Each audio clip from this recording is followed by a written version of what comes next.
I'm Chris Anthony, Streams of Life Podcast. Thanks for joining me. It's a cloudy day here in Laguna Beach, but it's a beautiful day. And the flowers on the way down to the Montage Beach here were just popping with color.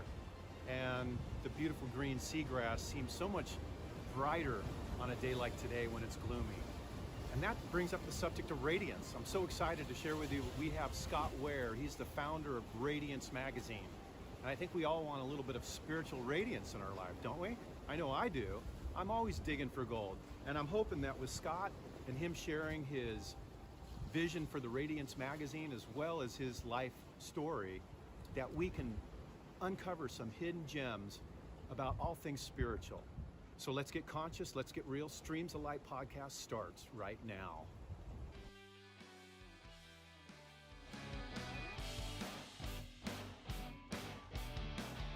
All right, Streams of Light podcast. Chris Anthony with you here, Revelation Studios in San Juan Capistrano. That little bite you just saw was from this morning in Laguna Beach. And I am so excited about the podcast today. This is really exciting to me. I've been following Scott on social media for a while, Scott Ware from Radiance Magazine, joining us today live, Facebook Live, YouTube Live. If you're on YouTube Live, don't forget to go down and subscribe. And if you're on Facebook Live, give us a shout out. Let us know you're watching. If you have any questions or anything like that. I'm really excited to have Scott because I've always been uplifted by his posts on Facebook. And, you know, he's got a magazine, Radiance Magazine, and he's got a tribe of people. Just a beautiful tribe of people. So, Scott, are you with me? I am with you, Chris. Thanks for having me. I appreciate it. Oh, I'm so glad to have you here with me. And man, like I said in the intro, I've always enjoyed seeing your posts. You're surrounded by this tribe of spiritual, peaceful warriors who are just an awesome crew. And yeah, thank you. I love that you say peaceful warriors. I'm always careful when I use the word warrior because, of course, when you're fighting against something, you're still propping up the system. So I'll just throw that out there right from the get-go. Yeah, for sure. And I'm someone who's had cancer. So people who, so I have an interesting relationship with my body with regards to all those things. But resistance of any form tends to have a different effect than a lot of people want to have on the thing. So it's something I've looked at and I've determined that I don't want to resist anything. I want to choose. I want to choose what's best for me based on what my spirit's telling me. And that's how I like to move through life. I like that. That's a good thing. You know, we're all just figuring this out as we go along. And I definitely think sometimes the pendulum swings so violently from left to right. And it's so easy to get on that whole train, that whole ride. And I love the fact that, you are mindful of the peaceful part of the warrior thing. So, I'm totally in agreement with you on that one. So. Yeah, and you mentioned my post. There's two sets of posts that I engage with at my own timeline, of course, on Facebook, Scott Ware, Ware. But also we have the magazine has something called the Radiance Experience, which is the name of a group where 2-3 times a week we talk about. Well, I'll throw out a question, like the biggest questions of the day. And I love to hear the Radiance readers' opinions or their take on, for instance, did we choose our parents when we came here? Oh yeah. Ooh, that opens up something, right? Why did we do that? It doesn't seem like everyone is like, oh my gosh, why did I get stuck with this person for a parent? Yeah. Well, and that's the beauty of it. I mean, so the people that are follow me, if I have people following me or follow that group, they probably understand certain things, certain precepts that I believe, which that is, for instance, we have an eternal soul, a soul that lives forever. Right. And that Earth is a playground. Earth is a place for us to step into this dimension to what? To experience things. I love that. Yeah, and our choice. Now, we have free will, we have free choice for how we will experience those things. Many people believe that things are already happening, things have already happened. It's just a matter of, okay, this I can control, this I can't. I can't control what's happened. I'm in traffic, but I can control how I experience the traffic. Right. And I want to live a life of joy. I want to be in the present moment. So that's how I endeavor to experience everything. I love that. And yeah. I love that. And by the way, I just want to say I love your post too, and that's why I wanted to do this interview with you, because your posts were in alignment with each other, and I love it. I love what you're putting out there. Oh yeah, yeah. And I was thinking about what you were saying about how we interpret things in life is sort of we create our own reality. I love the Eastern idea of I'm not sure if it's pronounced Lila or Leela, but the idea in the East that the yogis thought of. This is a cosmic play, a divine play, so to speak. And I realized that the other day, because I had one of those experiences where, and maybe you've had one of these experiences where what happened was it was a gardening thing. My gardener was kind of thrashing things around. I'd grown these tomato plants from seeds, and he kind of thrashed them around. And I went out there and I was like, oh no. And, one of them was like kind of broken and laying over. So I lifted up the container to show him, hey, and then he was like, he looked at it and he's like, oh no, this guy again. And and it was so funny because at that moment, that brief moment, I realized, oh, this is the play. It's kind of like good guy, bad guy right now. Of course, yes. I think I'm the good guy, and I think he's the bad guy, and he thinks he's the good guy, and he thinks I'm the bad guy. That's the funny part of the play. Well, I remember when I was doing a lot of screenwriting for a while, one of the things they teach you is even whatever you consider the bad guy, they're the hero of their journey. Oh yeah.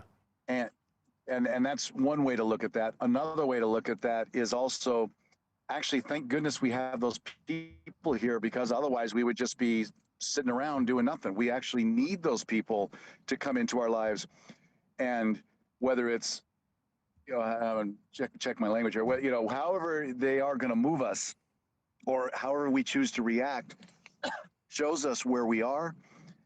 And by the way, we're here to experience things, but one of those things that we're here to experience when we do encounter someone like that, or someone that's triggering us or pushing our buttons, is, oh, how can we be free of this? So the next one that comes along and does this, we're no longer triggered. We're no longer manipulated, if you will. Basically, these are all opportunities for us to get free of these kinds of things, for more empowerment and more freedom in life, so we can be in the moment longer. Because, we get knocked out of the moment, we get triggered. Right. Okay, so I'm going to back up here because one of the streams failed and I restarted it. So it's Streams of Light podcast, Chris Anthony. I'm here in San Juan Capistrano, and I'm on with Scott Ware, who is the president of Radiance Magazine. And we were just starting to get into it. Now we're getting into it. And I wanted to kind of take you back, Scott, and just ask you, what was going on in your life and your mind? I mean, when you founded, Radiance Magazine, you must have had some sort of, I don't know, I want to say life, awakening or something along those lines, but you must have had something big going on in your mind. Tell me about that. Yes, there was a moment, and this particular thing has only happened twice in my life. One was to start the magazine. One was to begin a relationship, a very important relationship that I'm in, that has changed my life as well. And it was about 4 years ago. I've been spiritual for many years, and then there were some off and on periods. But I was pretty spiritual, but then it just came to me. I'd been doing a job that I didn't like for a long time, and it came to me. And I say I mean, pretty much a voice said, do something spiritual for a living.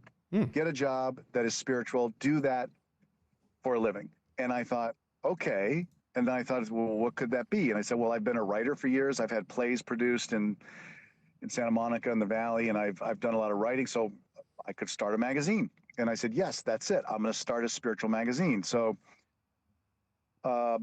within an hour, I did a check to see what other spiritual magazines were out there in Southern California at the time. and I came across one called Radiance that was only at a handful. Well, I say handful, like 70 locations. Right now, it's at 600 to give you the contrast. But Wow. it was mostly a complement to a spiritual center that was just about to close. So they were closing the magazine. I reached out just in time to essentially reopen it so that it didn't miss a beat, didn't miss an issue. And that was 4 years ago. And yeah, we've expanded to over 600. We were one of the only, so it's a free magazine that's online. People can look at it at radiancemm.com. Okay. That stands for multidimensional media, radiancemm.com. And that's free. And then it's free. The advertising in it pays for it. And it goes to all the yoga centers, yoga studios, Pilates, health food stores, metaphysical stores, from Santa Barbara all the way down to San Diego in Southern California, and into Sedona and Palm Springs. So I have some editors that I work with that are great. I have a graphic designer that puts the magazine together every 2 months. And it's been very fulfilling. And like I said, I didn't mention this. I actually also deliver it to save on costs and everything. Every 2 months for 5 or 6 nights, I'm driving at night, because that's the only way to get around Southern California is at night. To 600 locations in 5 or 6 days. Oh my gosh. And I do it, and I love it. And occasionally my girlfriend comes with me, occasionally a friend comes with me. But it actually was very fun, especially during the pandemic. Nobody was out, and You could probably do it in the daytime. You me. probably did it in the daytime back then, right? In the I pandemic. did a little bit in the day, Yeah. a little bit, but still at night, just for But yeah, there were some days that was very easy to do it. But I love it. It was a sense of freedom, and man, when you believe in what you're doing, it ain't work. Yeah, just let's get into the nuts and bolts. What the nuts and bolts of this to me is that you're helping people. I mean, we live in a very dense physical world where many people have fallen into a prison cell of a mental construct they've created. Maybe their life sort of revolves around worries and things that may happen but probably are never going to happen, so on and so forth. And then also the whole bodily thing, where sometimes as good as things are on this earth and we're here to enjoy and so on and so forth, a lot of people end up becoming somewhat prisoners of their own bodies. But when I look at what you're doing, I'm thinking, man, this is like really important, because you're kind of shining a light in a dark place, wouldn't you say? For some people, it's a dark place. Yeah. So, it's funny because they say in life, I think it's very wise to hold on loosely to things. Right. Hold on loosely. And the reason I say that is because we get attached to things. And of course, Buddhism and other disciplines, they talk about the importance of detachment. So when I put the magazine out, I have to admit, when I first started, I kind of thought I was going to save the world, or, some of those dynamics. And that's cool. That's fine. That started me off. But right now, I get it. It's like I'm detached. It's like I will do the best I can to find the best contributors out there who are putting out the highest vibe content, bring them into the magazine, and put that information out for people. We have a new slogan. It's Radiance Magazine, where the soul path is lit. Yes, I noticed that when I was doing a little research. And a couple meanings there, right? And lit has an interesting definition these days on its own, but we're also lighting the way. But hey, we don't say that this is your way. It doesn't have to be your way. You can step over that magazine in the corner of the yoga studio over there. You don't have to pick it up. The ones who do, who feel drawn to it, perfect. Then it was meant to be. I'm glad it was there. And if it helps, I'm very happy about that. Okay. Have you had any stories that have come back to you from maybe someone who read the magazine? Anything that moved you emotionally because perhaps what they learned or how it changed their life or anything along those lines? I love that question. Thank you. Yes, I've had a few of those. It's funny because on one level, I might think to myself, I've got a, I don't know, dozen or two of those kinds of stories. And I think to myself sometimes, should I have heard more? But it's a very personal journey. Yeah. It's I imagine there's a lot of people out there. When I pass a car wash, I make a U-turn. It's 2 o'clock, 3 o'clock in the morning, and even if there's a fence I gotta hop, I'll do it and get the, like in Santa Monica or something. There's a couple, and I'll put the magazine there. So if someone's at a car wash in the middle of the day and they see there's some magazines out that are coming back now, OC Parent, and say, but they see Radiance. Well, what is that? If it makes a huge difference, I'm sure it's making a difference where I'm not hearing about it. And that's fine. I don't need to. That's not why I do it. But the ones I've heard, I'll get a phone call sometimes because my phone number's in the magazine, my cell phone, for requests or ad inquiries or what have you. And I'll hear someone, frequently it's maybe someone 50s and 60s and 70s and up, and they'll share something. They'll tell me, it made a big difference with them, or they'll share the story of the holistic practitioner or teacher or author that they engaged with because they saw them in Radiance, read about them and bonded with it, just really resonated with them, and then went on their website and saw more and then connected. We also put that little code on the articles and ads. So it's the QR code, so someone can just hold their cell phone photo app open to that code, and then all of a sudden on your screen the link appears. You tap the link and you're on their website immediately. So that's one way the magazine is sort of interactive, if you will, with your phone. It'll go right to their site if you just click on the code. Yeah, which is awesome. And I love hearing that. And that's like this issue coming out in just a few days, the July-August issue, that I think we've started loading magazine articles up on the site already at radiancemm.com. Most of it is about how awesome the holistic practitioner is and how much they do on themselves to be a clear vessel, to be of service to the rest of us, whether they're a chiropractor, an energy healer, Reiki healer, whatever form of holistic, as long as when you go to their office or wherever they're going to see you, and they care about the whole part of you, the body, mind, spirit, every part of you. They sit and talk to you, not for the 7 minutes that an allopathic doctor only has time for you, because the insurance companies have all those constraints on them and they're doing the best they can. But man, I say if you can treat yourself, whether it's $80, $125, $150, $250, whatever it is, depending on what you're going for, it is such a gift to yourself to have a holistic practitioner behold you in their presence. And because they do this thing that is so rare on the planet, and when it's been done to you, and that is they hold space for you. Do you know what I mean by that? Yeah. I love that. I love that. Yeah. The definition, go ahead. I was just going to say, I do energy work myself. So, when I get feedback from people that, like I was holding space for them or whatever, something along those lines, it makes me feel really good because it's a whole different thing. It's a whole different thing than, what goes on just, business as usual in the world. And so, yeah, and you know what? It's full of love. It is. That's and maybe the medical doctors, the traditional what we call traditional, maybe they probably have love for what they do, and I'm sure when they started out, and then the system can chip away at that. But a holistic practitioner, of which some medical doctors are also, by the way, when you can find one like that, that's great.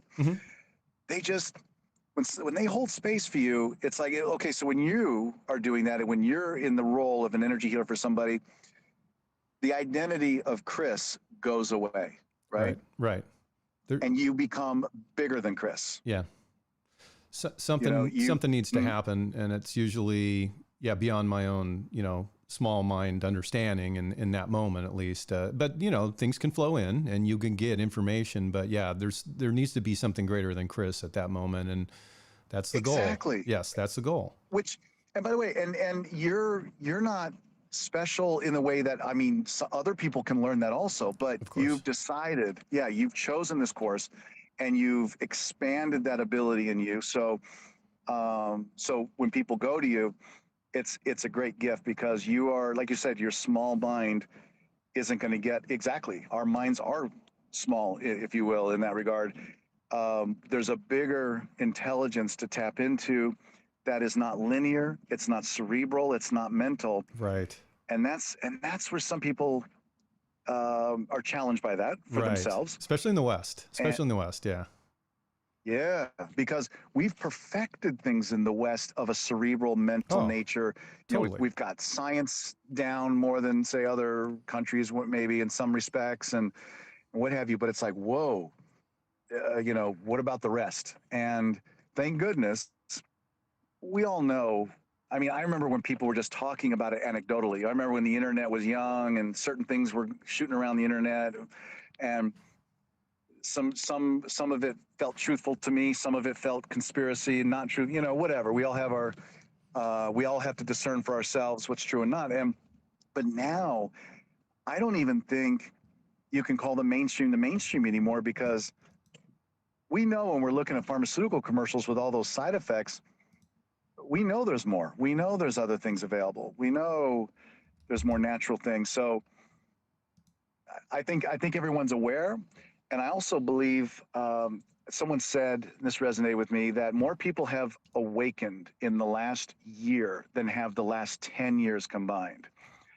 That resonates with me. I believe that's happening. So more and more people are waking up to what's possible, what's beyond some people say what's beyond the matrix, what's beyond, but mostly, I'm less concerned about the matrix. I'm more concerned with my inner matrix. I'm more concerned with the programming in me that I haven't broken through yet. Yes. And so when things come up for me, I'm like, oh, what's this? I just got really ticked off at this, or what?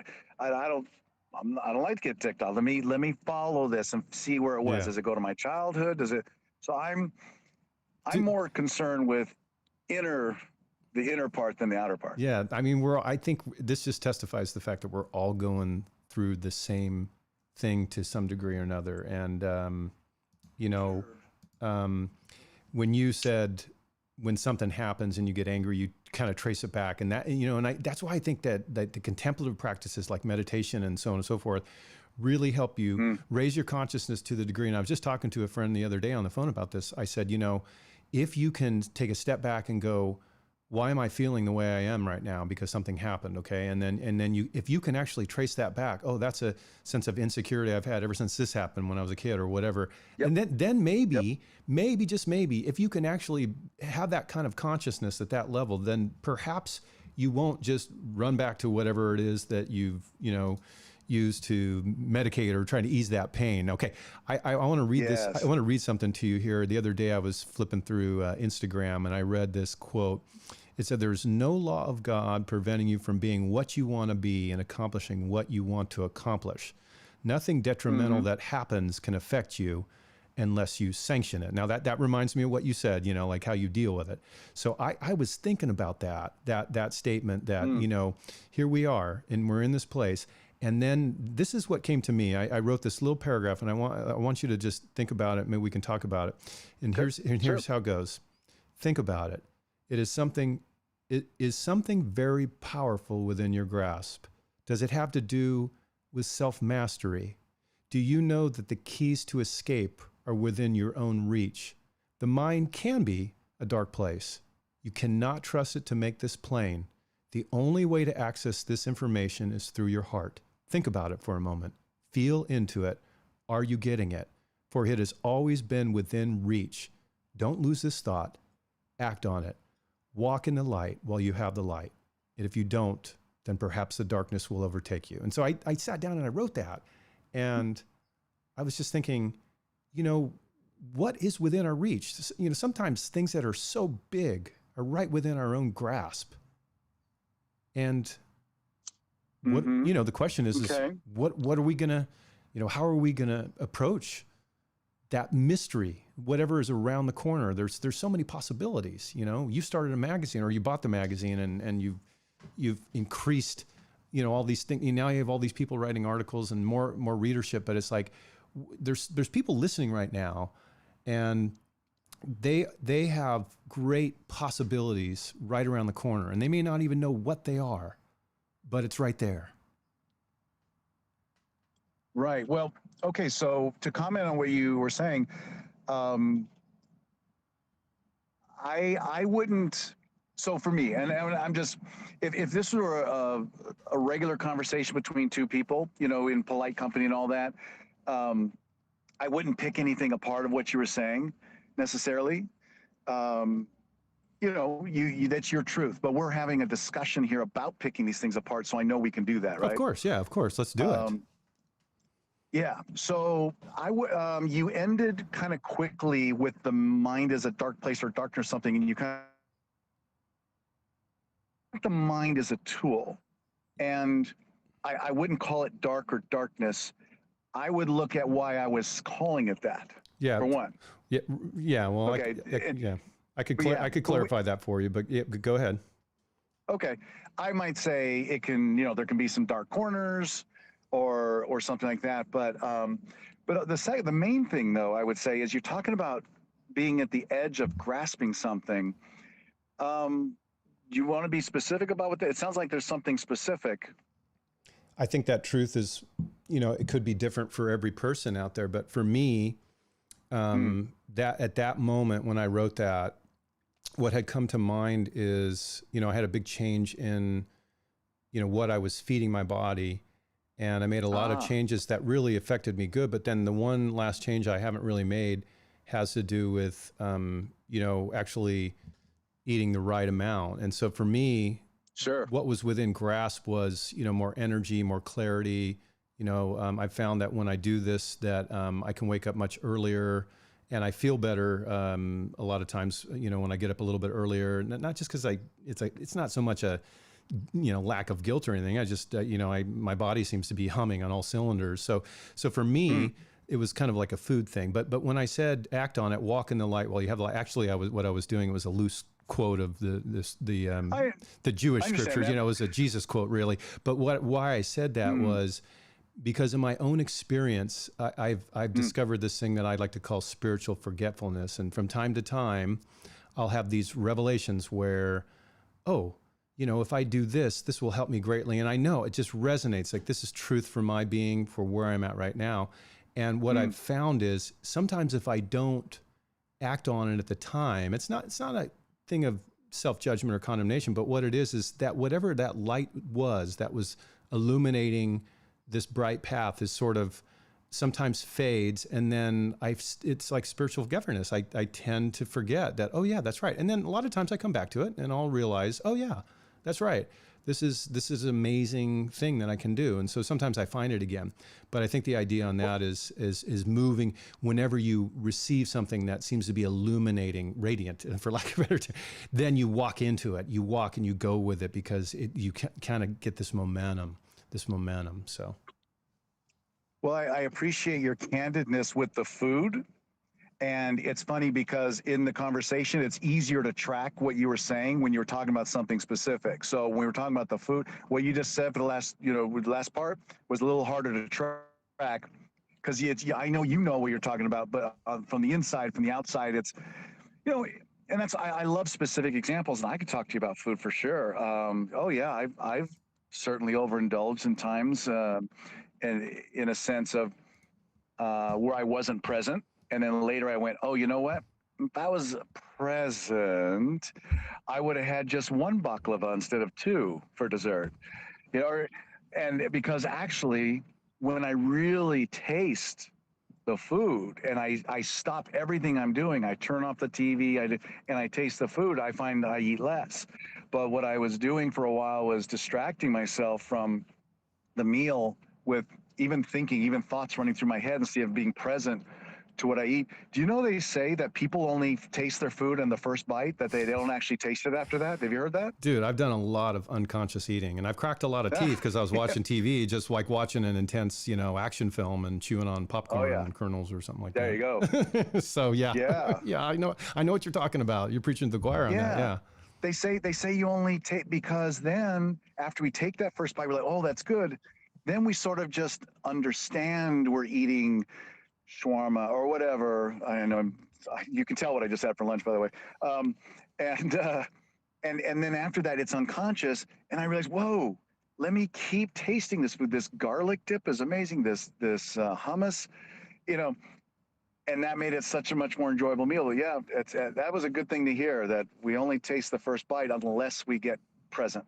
I heard recently, I had this experience where years ago when I was brushing my teeth, I noticed my feet on the bathroom rug, and I was sort of brushing my teeth, and I was sort of squeeze my toes into the bathroom rug, and it was like this. It was kind of a weird thing. It was like I was having this higher level of consciousness while I was brushing my teeth, and Yes. and so it's in the new place I live in. I have this beautiful window, and in my bathroom there where I brush my teeth, and one of my Savannah cat jumps up and looks out the window, and there's birds. Usually the birds come to taunt her, first thing in the morning, or say, hey, how's it going? And so a lot of times I'll stand by that window and brush my teeth. But I realize, that being aware of my feet is a big deal. And I read this thing, I can't remember, it was just within the last couple days, about there's a certain group of yogis that say that whenever someone is mindful of their feet, they're this, and they actually had a term for it. But I thought I was fascinated by that, because I'm like, you're talking about food awareness and being, just slowing down, maybe not having the TV on, really, really experiencing what you're doing, and not just grinding, like grinding. Like, I mean, it's fine if you're hungry and you want to grind. There's nothing wrong with that. Sure. But there's something cool about just, I mean, that's what, I mean, we're all about, right? I mean, that's why I got attracted to your posts on Facebook, because it's all about being present, being awakened. And this is it. I mean, this is what we're talking about. Yeah, and that there is never anything wrong. Right. Ever. Right. Yeah, that's so key. So that allows us to be kind to ourselves. And I say we have to be kind to ourselves because that programming kicks in. Right. Mom or dad or brother or uncle or someone as a kid told us this was bad, this was, whatever. And that was them just echoing with whoever told them that, and frequently. So yeah, there's everything. If you want to eat what you want, that's fine. If you came here on this planet to experience food and eating, then that's going to be different than the person who came here to experience motorcycle riding, or who came here to experience art, to create art. Find what you came here to do, which is easy if we allow ourselves. It's the thing that excites us the most. Whatever excites you the most, Bashar and everyone talks about this, Abraham Hicks, follow your excitement, whatever you like to do. And a lot of times we discover this information when we're maybe have things in our life that we're not excited about. And then we go, oh, we might first go, nah, that's not for me. That's for other people. I got to do this. And then you keep going, and then you're like, wait a minute. Don't I? And then if you deny it, especially once you start to wake up, then you can get sick.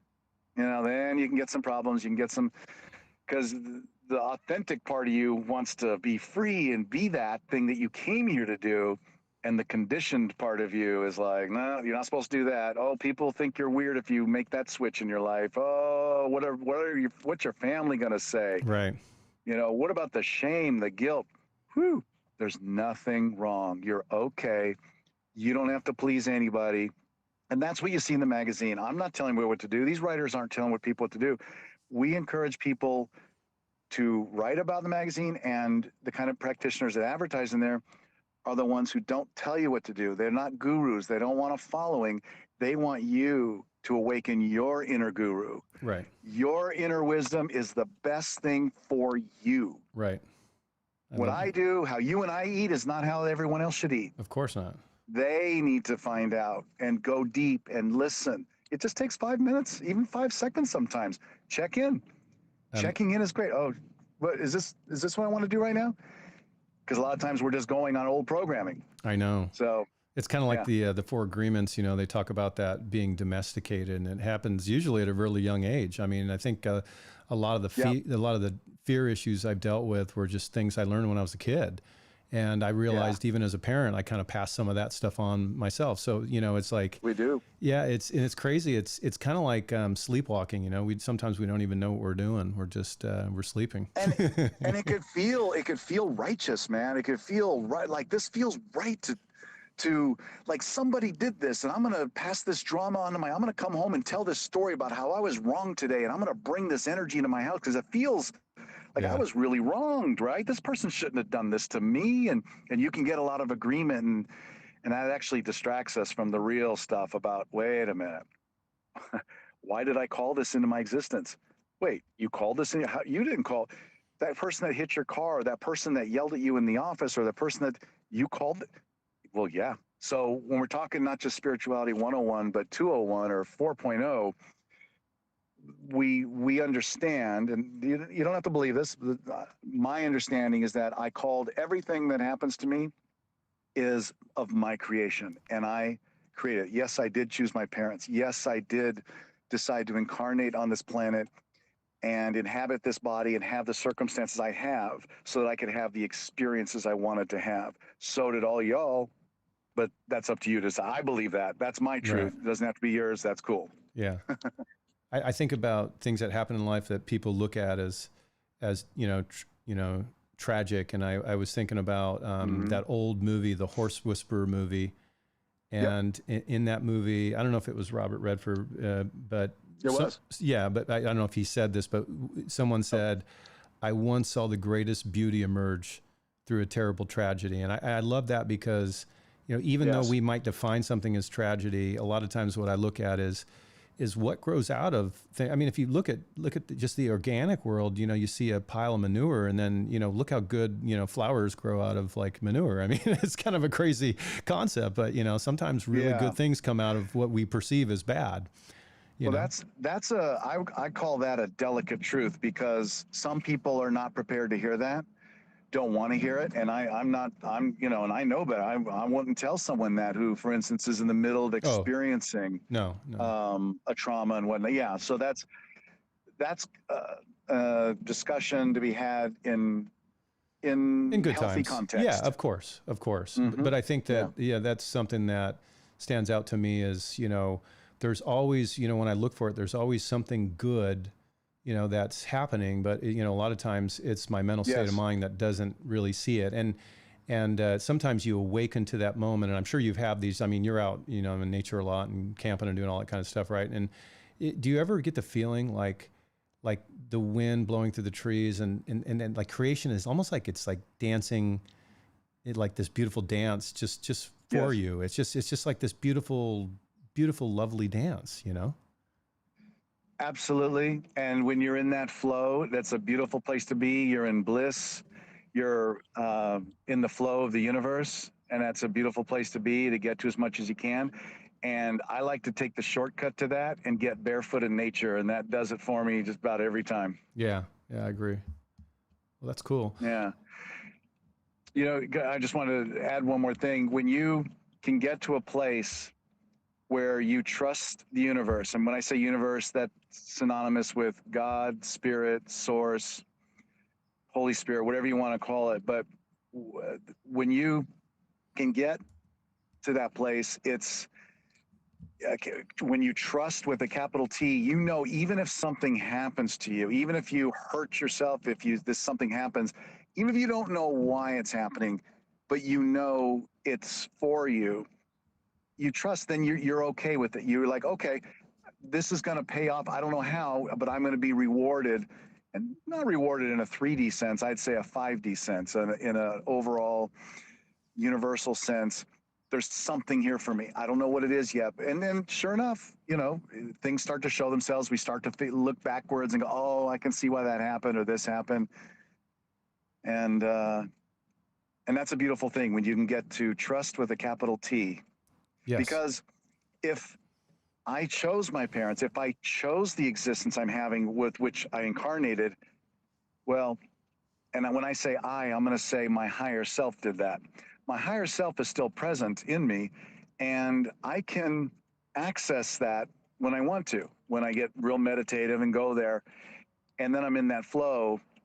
And then when I remember who I am, oh my God, nothing can hurt me then. Nothing can touch me, or, I'm in a beautiful state. I forget who I am a lot of times. I forget I'm that spark of the infinite that created this life, but remembering to me is the purpose of life. Remembering who I am and then being that thing I came here to be, doing the things I came here to do. It's so crazy to me that sometimes we have these epiphanies and these just glorious mountaintop spiritual experiences, and then we so easily forget sometimes, because it feels to me like it's more than just a mental recollection, but it's almost like an energetic state of being.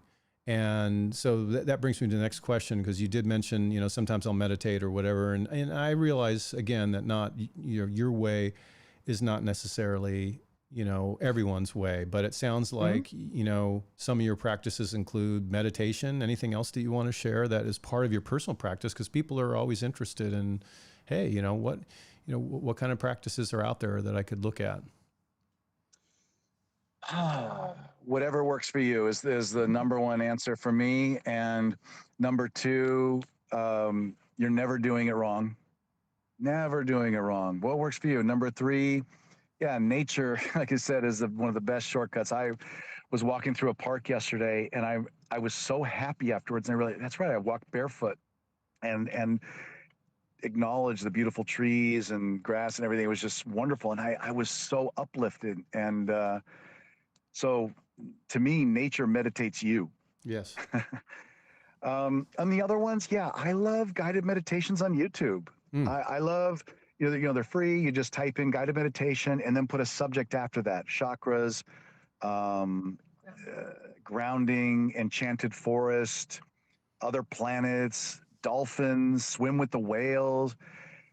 You do that, and for 20, 25 minutes, this person is leading you on this guided meditation. Oh my God, you can go to the other end of the universe in 25 minutes with these things. I love them. It's pretty. I'll do them with my girlfriend a lot of times. We'll just be sitting or lying next together and play that, and just, it's a beautiful thing.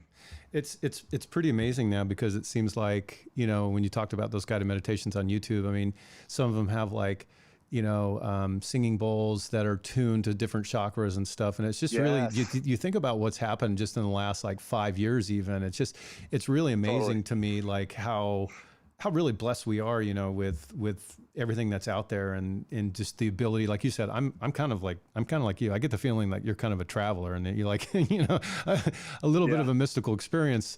I don't know. It's kind of like a spiritual meal. I feel you on that. Yeah, it's kind of like a spiritual meal to me. I mean, we eat food to keep the body alive, but sometimes we need something to, keep the spirit going too. And, that kind of, that manna from the other world, or whatever you want to call it. And, yeah, I'm all about that. And it does seem like it's so true that you just kind of have to peel back all those layers, all the memories of, whether you're involved in organized religion, the people told you the do's and the don'ts and this and that, and all that stuff's kind of got to go out the door, because you have to get to a place, I think, where your heart is open.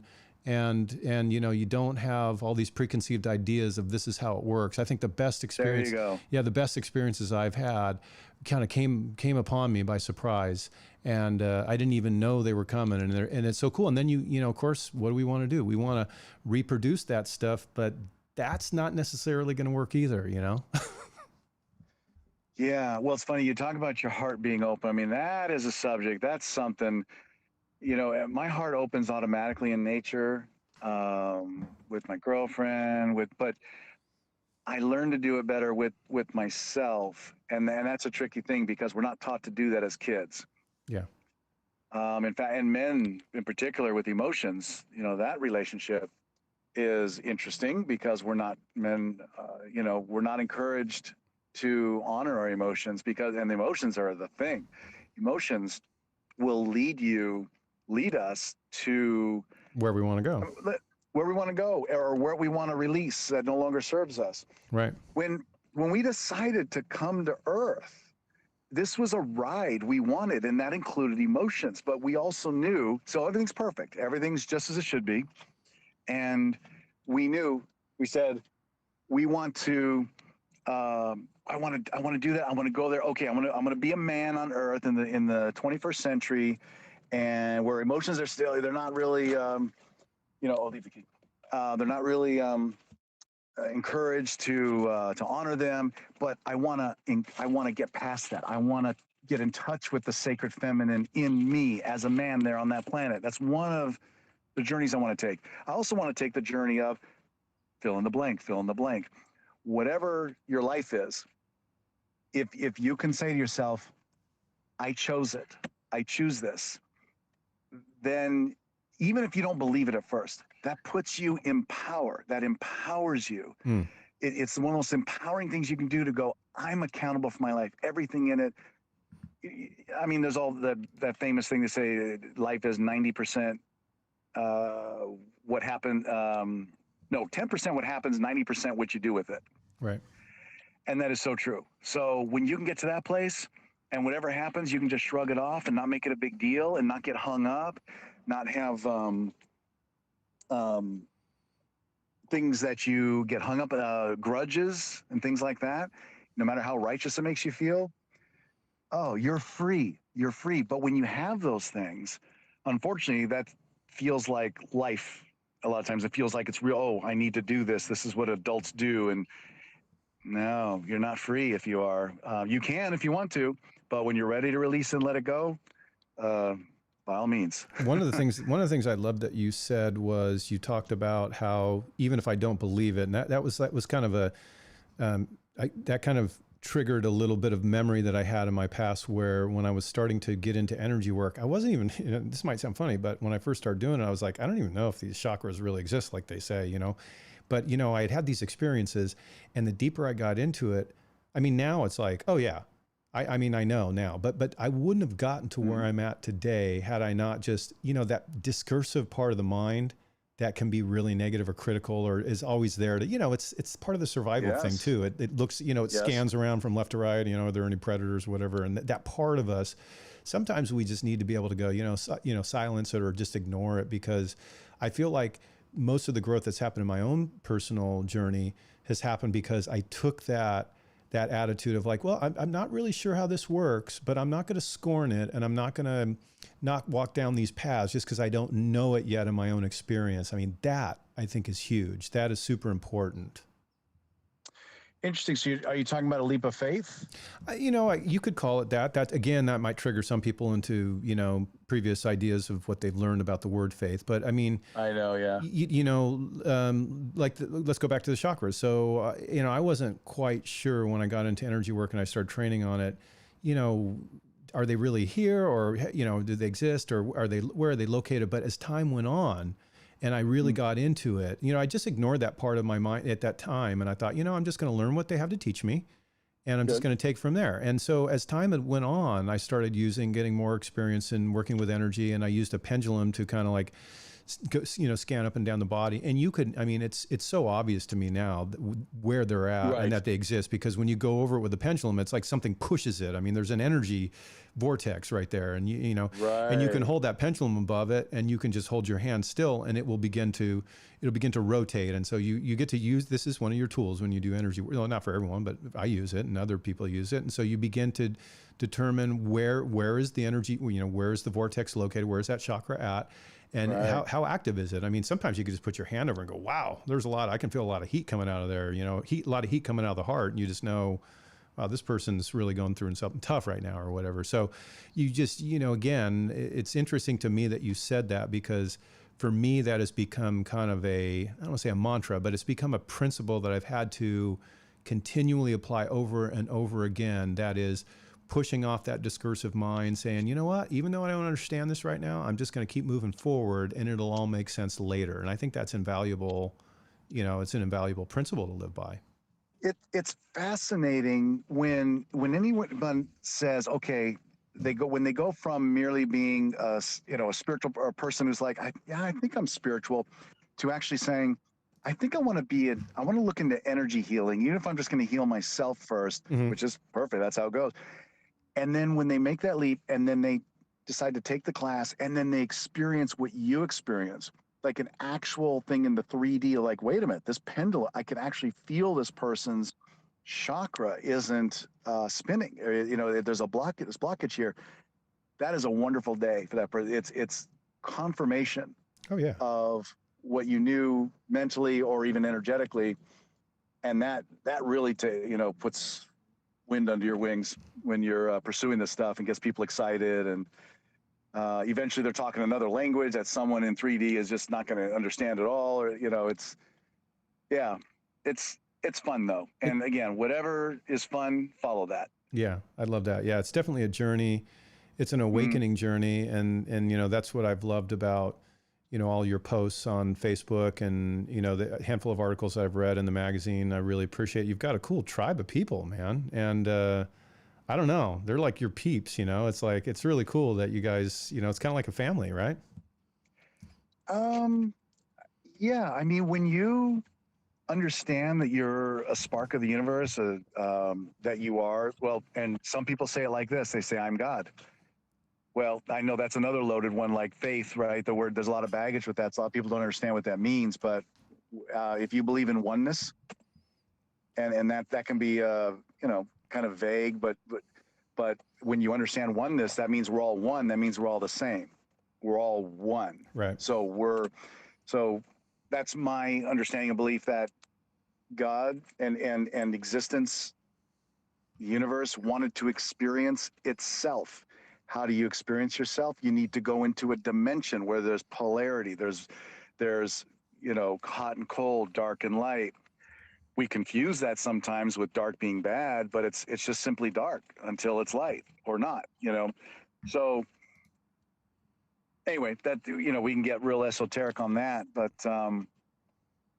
yeah, as far as a family, I think everyone who releases, it's like sandbags on a balloon. When you cut those sandbags loose and you can soar and you're in the hot air balloon, that's like letting go of the conditioning we have here. And that's the beauty of it. And the people who can do that fairly consistently, I'm sure there's some people look at my posts and go, not for me, and they're gone. They're not following me. Perfect. But the ones that are, and I'm following them and I'm following you, yeah, you could call that family. That's the oneness. That's the one. We found it. We figured it out. We got there. Even when we forget sometimes, that's okay. Yes. So yeah, you could call that family. I call it one. We're one. And when you know that, you can look at another person, you can be with them at an event or whatnot, and you just know. You just know. They don't want anything from you. There's no attachments. There's no, they're just in their own field, in their own energy, with love for themselves. You have love for yourself. It's groovy. It is. It's wonderful. Mm-hmm. Yeah, I like that. Well, Scott, and thanks for being a part of the family, part of the one. I think birds of a feather flock together. And I mean, that's, Absolutely. it's the guy who doesn't follow you on Facebook. That's fine. There's no harm done, no foul. But at the same time, you guys, might be in a little different area right now. And that's just the way it is. And it's perfect. Everyone's on their own journey. Yeah. I'm not judging anyone's journey. Someone seems, I don't know, very dense, and they're walking around and they're like, I don't know, making trouble for people. That's their journey. And troublemakers. But we need troublemakers too. They play a role. That's part of the divine play. It kind of makes it fun. I mean, it would be kind of all boring if it was just all clouds and angels and harps, wouldn't it? We need a little El Diablo here and there, don't we? Exactly. Yeah. Thank you so much, Scott, for coming on. I appreciate it, man. I mean, you, again, what you've been doing is an inspiration, and I appreciate it. So thank you. Thank you. I appreciate it. I love being on. This was a great talk. I really enjoyed it. Yeah. Thank you so much. And we'll be keeping an eye on all the good things that are coming out of Radiance, and keep us posted on Facebook and everything. So I will. And for those who didn't hear the beginning of this, it's radiancemm.com. And it's free and comes out every 2 months, and we're always loading articles. So enjoy, and much love to you and to everyone. Okay. Thank you, Scott, so much for coming on. Thanks, Chris. Okay. Bye-bye. Well, Scott Ware from Radiance Magazine. And I don't know. I love how a publication like that is just serving people. And there's nothing wrong with golf magazines or, other magazines and whatnot. And it's something really cool when you have a family of people that have dedicated, the gifts and talents they've had to helping others and along the way and just uplifting them. And I just love that. So thank you so much for joining me today on Streams of Light podcast. I'm Chris Anthony. Take care.